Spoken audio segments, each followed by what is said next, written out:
What's up guys, it's Tom here and welcome to a brand new Liverpool transfer news video, and we have some very interesting, exciting transfer news for you guys, and also what some pundits including Jamie Carragher said about Liverpool absolutely having to sign a centre-back in the January transfer window. So all points in the direction that Liverpool are making a move for Sven Botman, because it seems that the former Southampton centre-back Jose Font, who is a teammate of Botman at Lille, may have accidentally confirmed the departure of his teammate, and according to French outlet Foot Mercato, Liverpool are keen on the 20-year-old defender, and he could be available for around £27 million.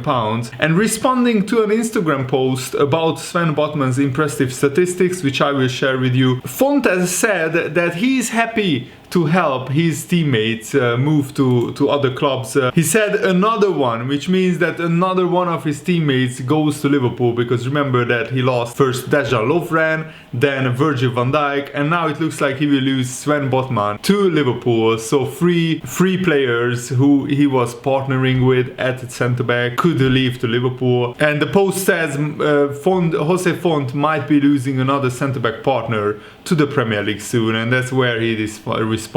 And he also said always happy to help, and a winking emoji. So what do you make of that? This alone wouldn't suggest that Botman is on his way to Liverpool. It's just a small hint, but we also have another few instances where, putting together all these small pieces, it reveals a bigger picture that Sven Botman could sign for Liverpool. 396 players have contested 20 plus aerial duels in League One, the French league, this season, and Sven Botman has the highest success rate. Another small hint that Sven Botman is on his way to the Premier League is that he posted on his Instagram a picture of a computer. There is a contract on it, and he also tagged his agent, and there is a heart emoji and a shaking hand emoji. And what is also interesting is that his agent, Muy Manero, is followed by Ian Doyle and Neil Jones, two journalists reporting on Liverpool as well, and they are Minamino's agents as well, I'm hearing. Another hint that Sven Botman could be doing a deal. And what is also very interesting is that a Liverpool account commented on a picture of Sven Botman saying bring him to Liverpool, and you know who liked that comment? Sven Botman's agent, Muy Manero. So wow, that is, I think, too many coincidences on the same day for us to say that it's smoke without fire. So Muy Manero is apparently a football agency, and also they made a post saying everyone at Muy Manero wishes you a Merry Christmas, Happy New Year, and there is a comment on that post as well saying bring Sven Botman to Liverpool, and the football agency liked that comment as well. So what do you make of these coincidences? Or I think it's just too many coincidences all at once, these like 3 or 4 that I already mentioned. What is also very promising is that Sven Botman in his professional career missed just 12 days with injuries. That is absolutely nothing. He just had a leg injury where he missed 10 days in 2019, but other than that he has been match fit throughout all his career, which is brilliant. Botman's clear strength is his aerial ability. That isn't surprising given he's 6'4", but for a 20-year-old it's easy to be bullied. Liverpool fans can think of Van den Berg or Kumatio to know that just because a young lad is big, tall, doesn't mean he will dominate in the air. Williams has an aerial success rate of 79% this season and must be about 6'4" as well. But Jurgen Klopp prefers Phillips in games he thinks will present an aerial battle. The point is, Botman just isn't good in the air. He's great. His aerial dual success rate across all players in top 5 leagues, Sven Botman is really high. Botman's aerial ability is comparable to Harry Maguire, who is of course a much older, much more experienced, and he also cost 80 million to Manchester United. Then given Van Dijk is out for the season, Matip's injuries have been reoccurring, the aerial presence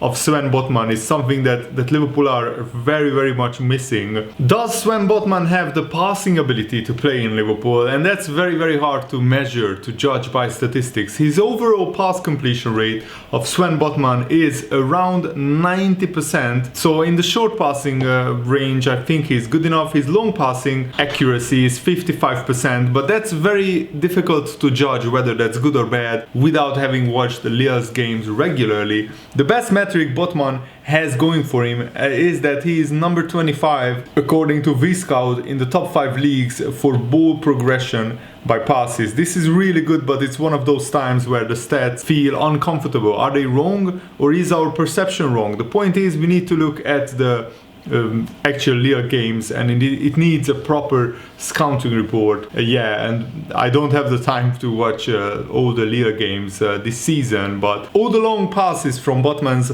last 5 games are actually very, very encouraging. So at 20 years old, you expect Sven Botman to improve his long range passing, and that I think he will surely do. Liverpool are very lucky with the centre backs that we have at the club, with Van Dijk, Gomez, Matip are all great, but all 3 of them are out injured at the moment. So I think it's absolutely certain that Liverpool needs to sign and have to sign a centre back. Otherwise, we might not win the title this season. And Sven Botman's physical and in-game maturity are very good for his age at just 20 years old. The only issue could be expecting him to walk into the first team for the rest of the season.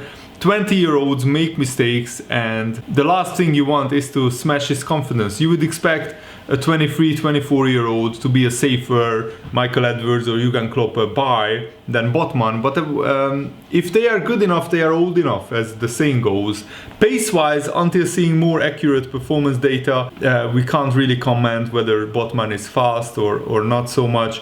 He doesn't look Gomez, Virgil van Dijk levels fast, but he's not a slow player either. At 20, with his body still changing, his pace isn't decided yet. It's very possible for him to go up a level with the right training and conditioning from here. So overall, what we can summarize is that Botman looks really like a really strong defender who has the potential and attributes to have a very high ceiling, a very high final potential. He has areas of his game, of course, he can still work on, but you expect that when you are 20 years old, like his passing areas where he will never be world class, but he can improve that as well, which is his pace. His ability in the air and his reading of play alone would make him a very good, even great addition to Liverpool this season, but the real value would be in the future. This is a player with a real world-class ceiling that he can develop into. And Jamie Carragher said that it's unthinkable, it's inconceivable that Liverpool don't sign a centre-back in the January transfer window. This is what he said. Jurgen Klopp will be cursing a missed opportunity if Liverpool do not win the Premier League title again this season. Liverpool are the best team in England,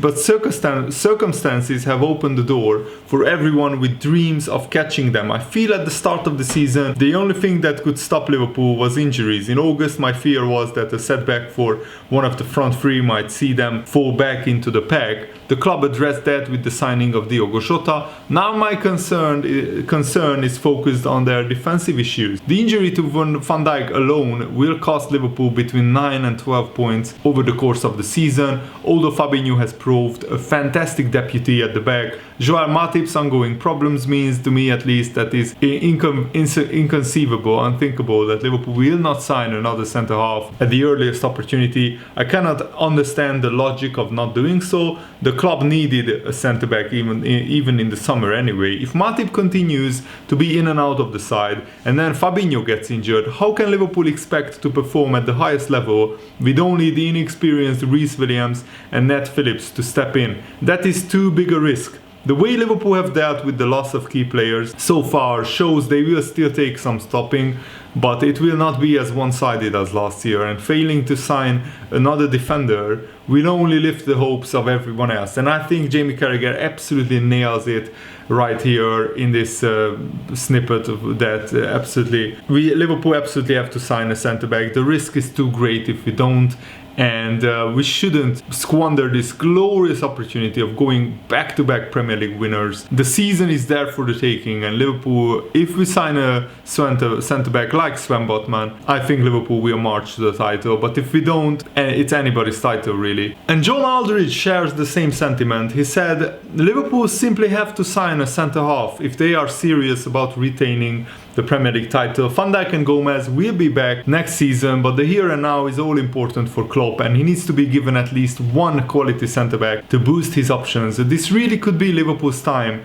to dominate the Premier League for years to come, as they are led by the best manager in the game and have some world-class performers in their lineup. And I fully agree. Jurgen Klopp also spoke out about Virgil van Dijk's development, and he said it's going very well, it's good. I have no problem with talking about Van Dijk. It's very good, but still a long way to go. That's this kind of injury. I'm happy when I see these videos when he's training, to be honest, because it just shows that he makes good progress, but it will still take a lot of time. That's how it is. I would like to say something else, but these are the facts, unfortunately. So we still have a long way to go until Van Dijk is back. And John Aldridge also said the manager has got to pull a rabbit out of the hat in the January transfer window. He's got to get the backing from the Liverpool owners. We've got to get the centre half, an experienced one. We only got Fabinho now who can play there, and he's a midfield player, and two young kids, as well as the kids have done, and Fabinho has been magnificent. We won't win the Premier League if we are depending on the youngsters. We will get caught out too many times. The sooner the better for me. The 1st, 2nd or 3rd of January we have to get a centre half. We've also got the return of the Champions League football in a few weeks, and Matip could still be out. We sold Dejan Lovren and never brought a replacement in, but you can't just bring someone in for the sake of it. You have to find someone who fits the bill across the board and can play the Liverpool way, the Jurgen Klopp way. There's got to be someone out there. Teams might hold you to ransom, and it's not a great market in January, but Michael Edwards and his recruitment team have been fantastic over the years, and they've got to come up with another piece of magic now. That's absolutely brilliant and absolutely spot on by John Aldridge, what he's saying, and I fully agree. And also, according to some newspaper reports, Liverpool might rethink their strategy of selling Xherdan Shaqiri in the January transfer window because of Diogo Jota's injury. Jota will be out until the end of January, maybe even the beginning of February. So Xherdan Shaqiri will not be sold in the January transfer window, and I think that's a good decision. We really should keep all our players right now because of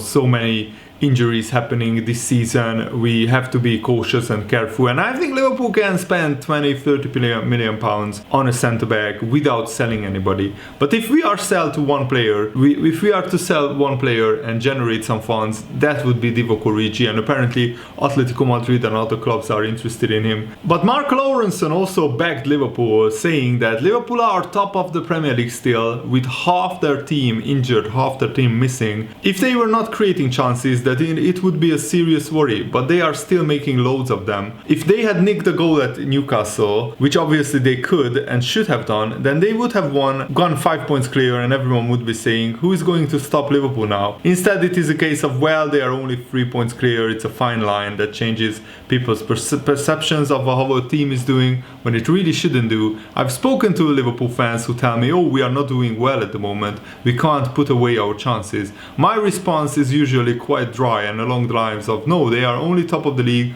and with half their team missing, and that front three have been terrible for the past 3 years, haven't they? Being serious though, teams don't win the league by 15 points every year. This is what usually happens with the ebb and flow over the course of a season when you are challenging for the title. You have to remember Liverpool are not being beaten either. The reaction when they do drop points just shows you the standards they have set. I kind of agree, but I still think that if you don't beat the smaller sides, the West Broms, the Fulhams, the Brightons, the Newcastles, sooner or later you will struggle, because one of the big teams can catch you out and can beat you, and then those drop points will be even more costly.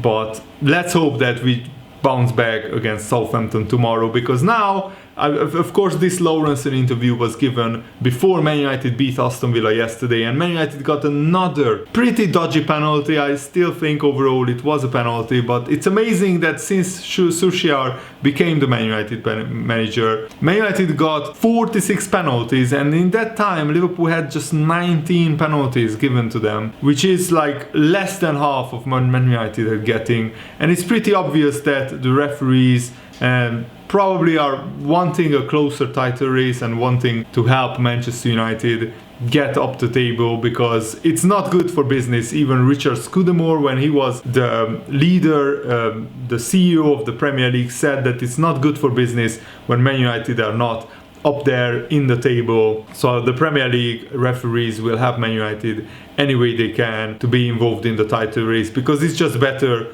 for the business of the Premier League, and it's all about money in the Premier League. So yeah, that's my opinion, but of course feel free to disagree with me in the comments below. I would love to hear your opinion. Thanks for watching, guys. Hope you enjoyed this. See you later. Goodbye.